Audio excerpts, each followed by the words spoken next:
लाडकी बहीण योजनेची ई-KYC प्रक्रिया सुरू झाल्यानंतर उघड झालेल्या गैरप्रकारांनी राज्यातील शासन यंत्रणेचा चेहरा अधिक काळवंडून गेला आहे।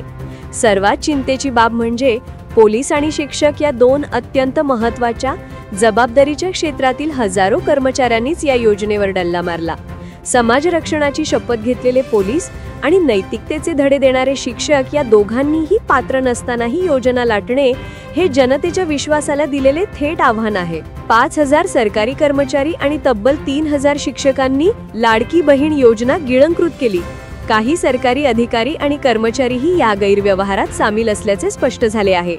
या कल्याणकारी योजनेचा उद्देश आर्थिकदृष्ट्या कमजोर महिलांना आधार देणे असताना सार्वजनिक सेवकांनी पैशाची लालसा ठेवून ही योजना चक्क स्वतःच्या फायद्यासाठी वापरणे ही नैतिक अधोगतीची आहे। या सर्वांवर आता शिस्तभंग, पगारवाढ रोखणे आणि घेतलेली रक्कम वसूल करणे अशी कारवाई होणार असली तरी ही कारवाई नंतरची प्रतिक्रिया आहे। मुख्य प्रश्न आहे, पडताळणीची यंत्रणा एवढी ढिसाळ कशी राहिली? शिक्षक आणि पोलीस यांसारख्या संवेदनशील क्षेत्रात काम करणाऱ्यांकडूनच नियम मोडणे हे प्रशासकीय नियंत्रणातील ढिलाईचे गंभीर लक्षण आहे।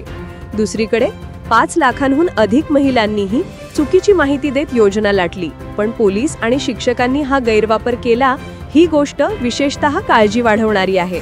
ज्यांनी जनतेला मार्गदर्शन करायचे त्यांनीच सार्वजनिक पैशावर हात मारणे ही कल्याणकारी व्यवस्थेसाठी शरमेची बाब आहे।